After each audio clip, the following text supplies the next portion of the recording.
So this week we're discussing Sandel's Justice, Chapter 3, over Libertarianism. The first part we're going to cover is Libertarianism as a theory of permissible taxation and government programs. So to open that up, basically says we should be able to keep 100% of the wages that we worked for because we are the ones that work for them.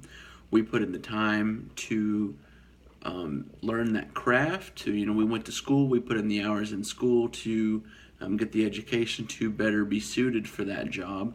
Therefore, we have put in the time. We have bettered ourselves to get that position. So if I don't want to have, a certain insurance or a medical coverage, or if I don't want to pay for roads, if I don't want to help, basically help the public property, why should I have to? Because I worked hard for the wages that I earned. Why should I have to share to go towards stuff that may not even I may not even need? So basically, the argument with this, and my only problem with this is, I do somewhat agree with that. I sure would like to have a paycheck without it being taxed.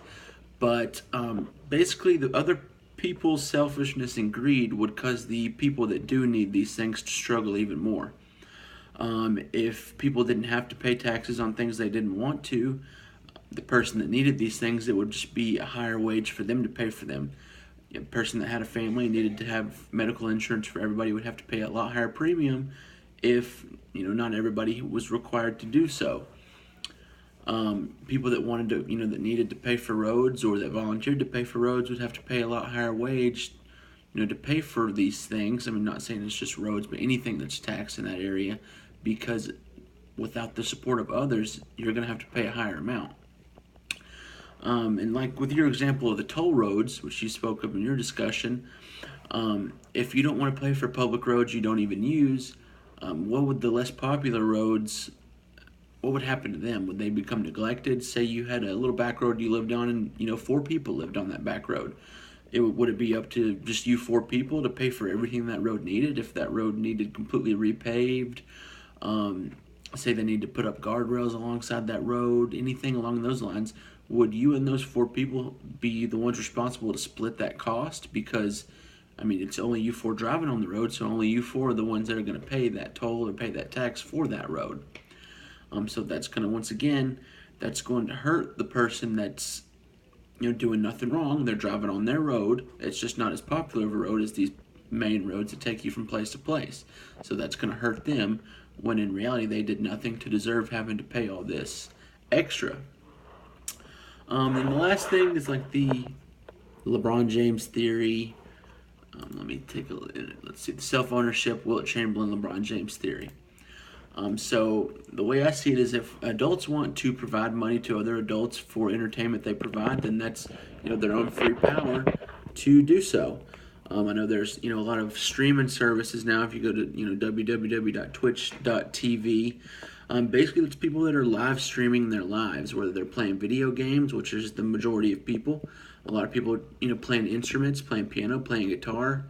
A lot of people are just doing in real life things. They're going to eat in restaurants, reviewing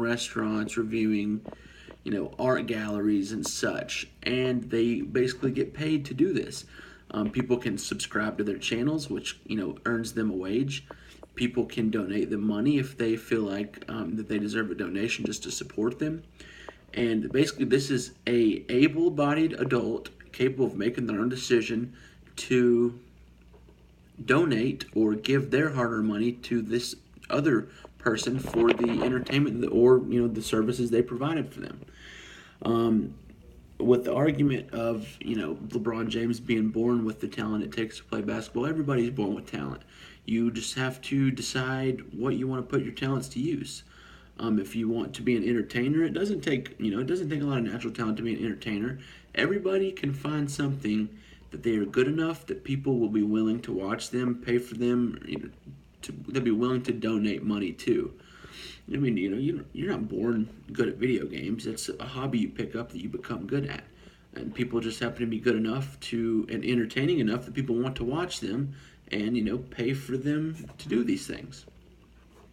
Moving on to the next one, libertarianism as a theory of permissible government restrictions and personal liberty. It kind of goes back to the same as the last topic we covered. People are free to do whatever they want, but it will hurt society. If people want to decide to just be a druggie, to sit on the side of the road, bum for money and do drugs all day, they have the right to do so because they are a free person with free will. At the end of the day, it's going to hurt the working person that's just trying to go out, work a job, live a happy life, have money, have a family, raise a family, own a home. Because this other person is deciding to do nothing with their lives, they're just going to hurt the productive people again, because it leaves the productive people to, supply whatever they want. Basically, they're going to have to, be responsible for their taxes. They're going to be responsible for their work. It's going to be, certain neighborhoods where all these junkie people hang out. They're going to ruin certain neighborhoods and cause the good people to pay for this. Say you live in a neighborhood full of junkies and you're a hardworking middle-class man. It's going to be hard to sell your house in the long run if you have a neighborhood of people that are just sitting around sticking a needle in their arm. Not to mention it's going to affect the family, friends, loved ones, employers of the people that are deciding to just be heroin addicts. So I think the common theme of all this is the productivity. Basically, the productive people will suffer from the overall actions of the less productive. In this last situation, your hardworking people are going to pay for the actions of the drug addicts or the people that don't want to do anything. And the last one, the hardworking people that are paying taxes are going to suffer from the people that don't feel like they should have to pay taxes. So at the end of the day, the common theme is people that are paying these taxes are going to suffer because people don't want to pay taxes. And in order for us to be one nation, we all have to chip in. We all have to do our part, whether we like it or not. Some people earn more. They have to give more. That's kind of a whole different subject. But in order for